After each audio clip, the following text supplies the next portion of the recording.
Estamos de volta hoje com um debate sobre a hanseníase e as ações para prevenir a doença. Os nossos convidados são o vereador Gilberto Natalini, do PV, o coordenador do Programa Municipal de Controle de Hanseníase, Carlos Tadeu Maraston Ferreira, e o presidente do Núcleo Assistencial Bezerra de Menezes, André Luiz Alves Brito.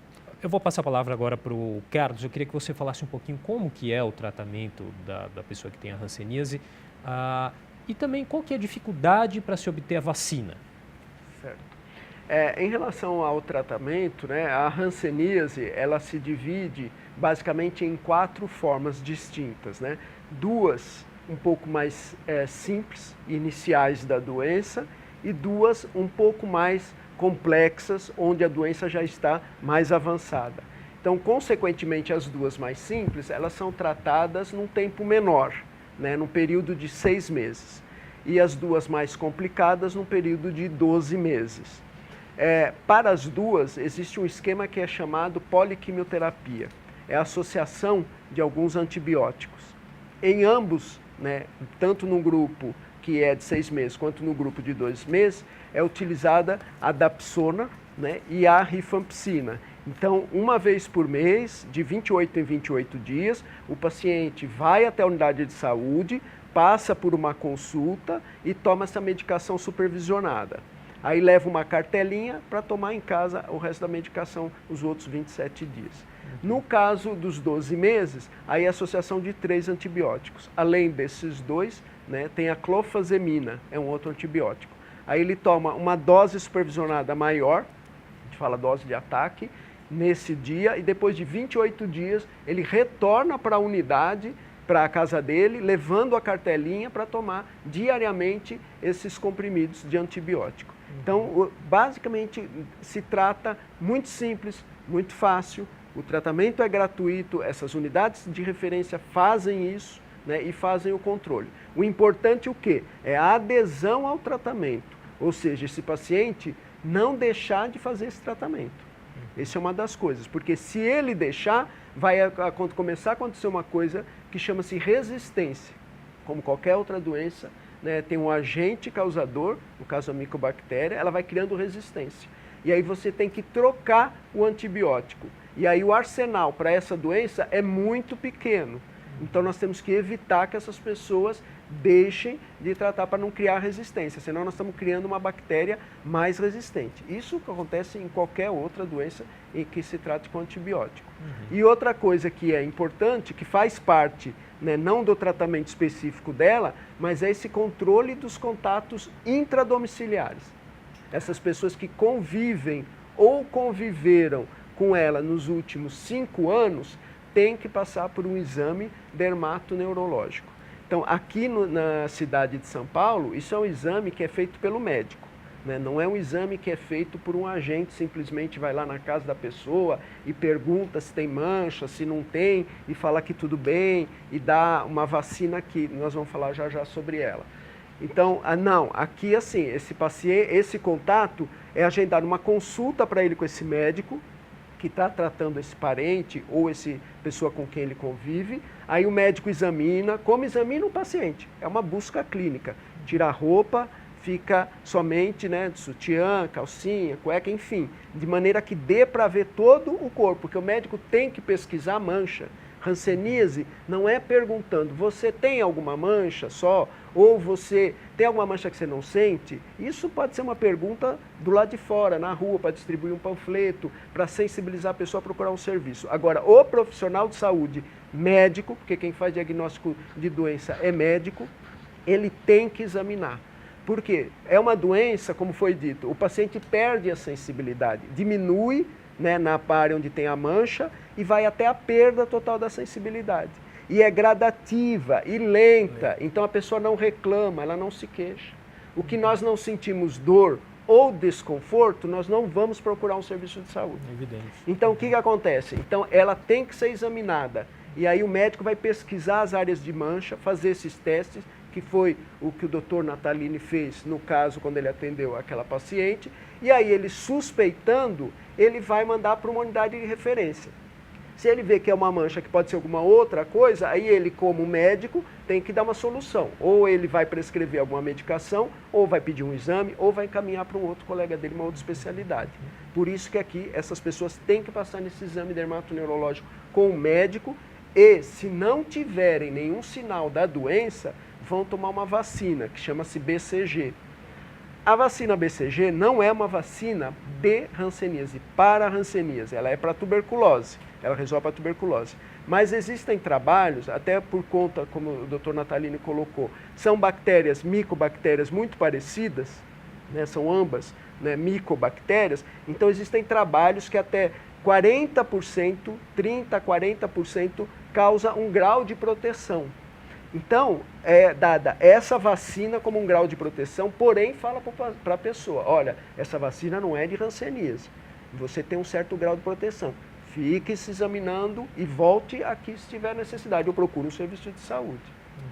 Aí você me perguntou, por que ainda não existe uma vacina de hanseníase? A pergunta é muito boa, né? Nós também fazemos essa pergunta.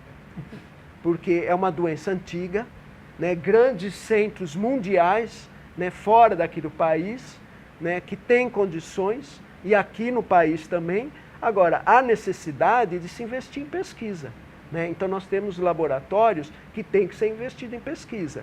Né? O que nós vemos ultimamente são laboratórios com muita dificuldade de se fazer pesquisa, onde aqui no país não se é investido em pesquisa, né? Em condições muito difíceis desses profissionais, né? Muitos pioneiros aqui, como nós temos no Instituto Lauro de Souza Lima, em Bauru, que é o antigo asilo colônia, sanatório, que é referência não só aqui para o estado de São Paulo como nacional, né?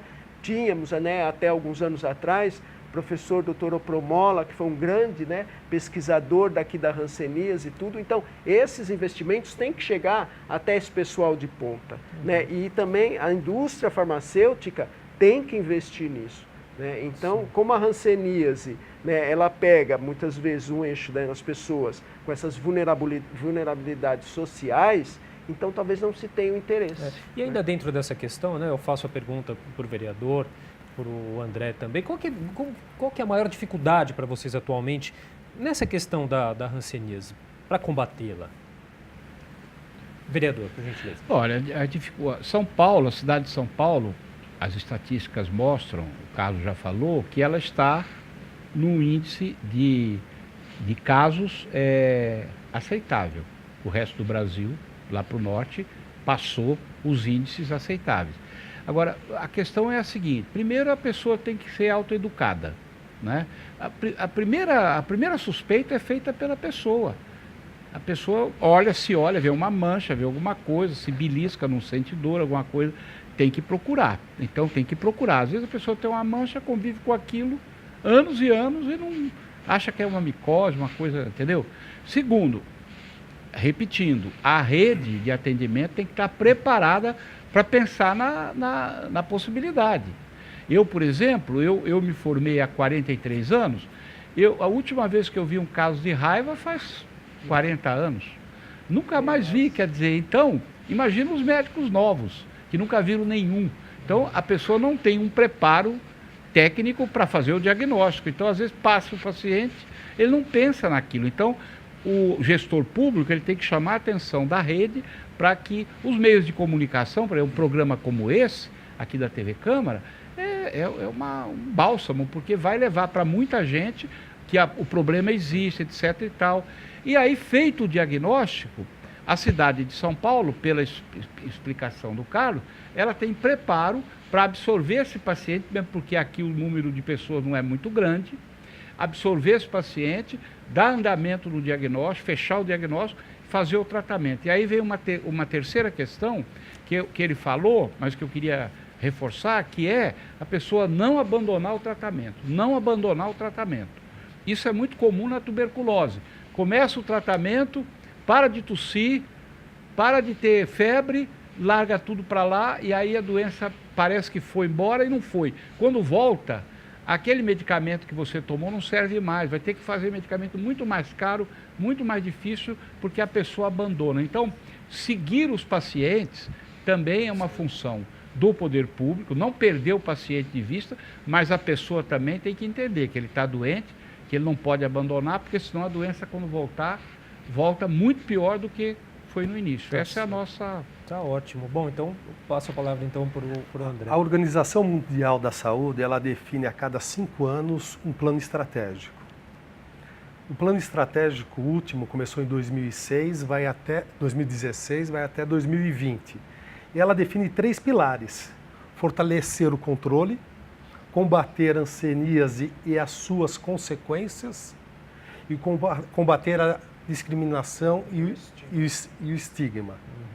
Ela tem como meta, certo, no final de 2020, certo, zerar novos casos, zerar a transmissão, zerar a discriminação e o estigma, certo? E zerar também as pessoas com deformidades físicas.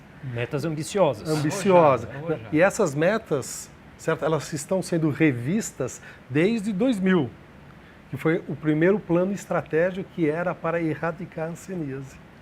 Então, se a gente não investir em fortalecer os controles, combater com detecção precoce da hanseníase e também, certo, não eliminar o estigma da doença e a discriminação, não existe erradicação.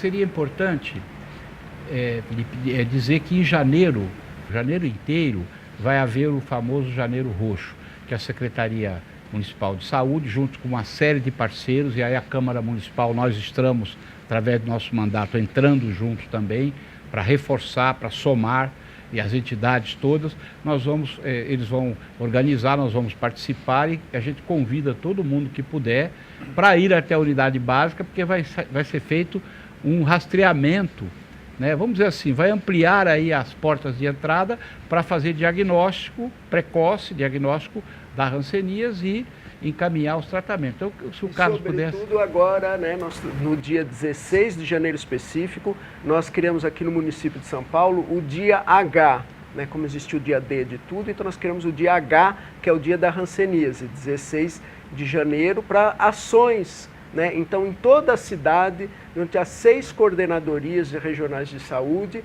terão ações públicas em metrô, em praças, tal, dando informação, além de, lógico, sempre, isso o ano todo, independente de consulta, quem tiver uma suspeição, procura uma unidade básica de saúde. Então, nós queremos pedir a todos que estão nos assistindo que quando tiver alguém na sua casa aí, alguém que você conheça, que tem uma mancha, que essa mancha tem perda ou diminuição de sensibilidade, procure uma unidade de saúde. Né? E, sobretudo, nesse mês de janeiro, vocês vão ver alguns locais iluminados de roxo, é para que todo mundo possa lembrar, a hanseníase ainda existe. No nosso município, nós temos um alto índice de migração de outros estados para cá. E muitas vezes as pessoas já vêm, inclusive, doentes. Então, se tiver alguém aí chegando em casa, no seu pedaço, que tenha essa suspeição, procura uma unidade de saúde. Tá certo. O nosso programa chegou ao fim. Eu agradeço a presença do vereador Gilberto Natalini, do PV, do coordenador do Programa Municipal de Controle de Hanseníase, Carlos Tadeu Maraston Ferreira, e do presidente do Núcleo Assistencial Bezerra de Menezes, André Luiz Alves Brito. E também agradeço a sua participação. TV Câmara São Paulo, assista, fique sabendo.